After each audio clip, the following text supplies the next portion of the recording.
জুম্মার দিন তো একটু স্পেশাল রান্না করাটা উচিত সবারই, যার সামর্থ্য অনুযায়ী। আসসালামু আলাইকুম আপুরা, আবারও আজকে জুম্মার মোবারক। আসলে শুক্রবার প্রায় আমি কিছু না কিছু ভালো মন্দই রান্না করি, বেশিরভাগ। মাঝে মাঝে মিস যায় অবশ্যই, কিন্তু আসলে রান্নাটা দেখাতে পারি না দুপুরবেলা, কারণ আমার সবসময় দেরি হয়ে যায়। কারণ আমি শুক্রবারে দেরি করে উঠি, সব কাজ আসলে দেরি হয়ে যায়। আজকে তাড়াতাড়ি হয়ে গেল দেখে শেয়ার করলাম আপুরা। আমি আজকে চিকেন বিরিয়ানি রান্না করছি, সেটাই শেয়ার করছি আপুরা। তো সবাই আলহামদুলিল্লাহ ভালো আছেন? আলহামদুলিল্লাহ আমিও ভালো আছি। তো আজকে চিকেন বিরিয়ানি রান্না করব, সেটি আপুদের সাথে শেয়ার করা। এটা আসলে মানে সিম্পল একটা বিষয়, সবাই তো পারেন রান্না করতে, সবাই রান্না করেন আমি জানি। তো যার যার রান্না তার তার কাছেই মানে আলাদা আলাদা ধরনের হতে পারে। সবাই কিন্তু একরকম রান্না করে না, একটু ব্যতিক্রম হয়েই থাকে।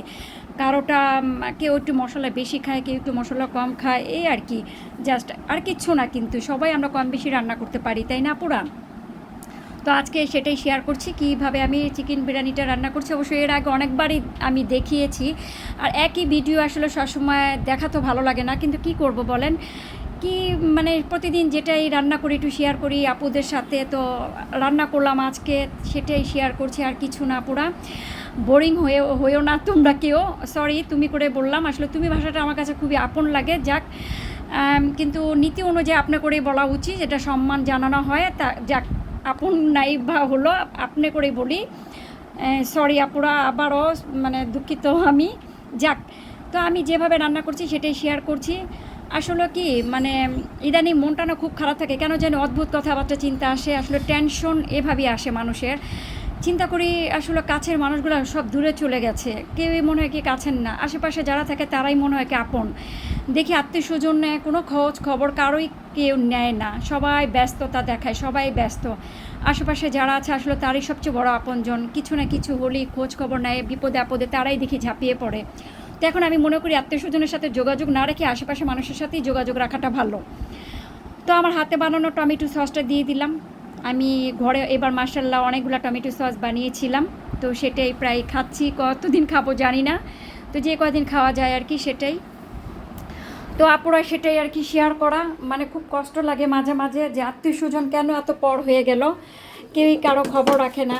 মানে এমন একটা অদ্ভুত হয়ে গেছে, আমরাও কিন্তু খবর রাখতে পারি না। মনে হয় কি সে রাখে না, আমি কেন রাখবো? আসলে এই হিংসাটা কাজ করে, হিংসাটা করা উচিত না। আমি আমার কাজ করি, বাট হয় না।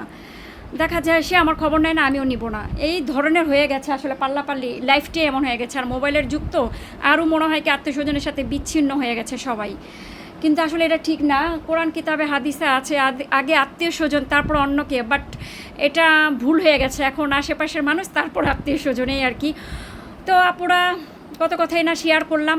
আমি জানি না সবার কি এক হয়েছে কি না আমার কথার সাথে, তবে আমার জীবনে যা হচ্ছে সেটাই শেয়ার করলাম আপুরা। আত্মীয় স্বজন সব দূরে সরে গেছে, কিছু কিছু মানুষ আছে আশেপাশে, তাদেরকে নিয়েই আছি আসলে, আর কিছু না। আত্মীয় স্বজনকে ভুলে যাচ্ছি, কারণ তারা ভুলে থাকতে পারলে আমি কেন ভুলে থাকতে পারবো না, এটি আমার মনে হয়। তো এটাই আর কি, মনে অনেক কষ্ট, তারপরে কিছু করার নেই, সেটাই বাস্তব। তো যেভাবে বেঁচে থাকা যায়, তো যেভাবে খুশি থাকে, বেঁচে থাকতে চায়, সেভাবেই থাকা উচিত। আমি মনে করি এটাই ভালো। তো আপু লেবু রসটা দিলে বিরিয়ানি কিন্তু ঝরঝরা হয়, মজা হয়, ভালো হয় আর কি, এটাই। তো আমি চিনিও দিয়েছি 2 চামচ, আর এই লেবু রসটা দিয়ে দিলাম, আলু বখরা দিয়ে দিলাম। তবে আমার ঘরে আজকে কেওড়া জল আর গোলাপ জল নেই, শেষ হয়ে গেছে, তাই ওটা দিতে পারলাম না, আনতে হবে আবার। আজকে হুটহাট করি মনে হলো চিকেন বিরিয়ানি রান্না করি, তাই রান্না করছি। আগে থেকে প্রিপারেশন ছিল না অবশ্য, এই আর কি। তো আপুরা রাখি, ভালো থাকবেন, আসসালামু আলাইকুম, আল্লাহ হাফেজ।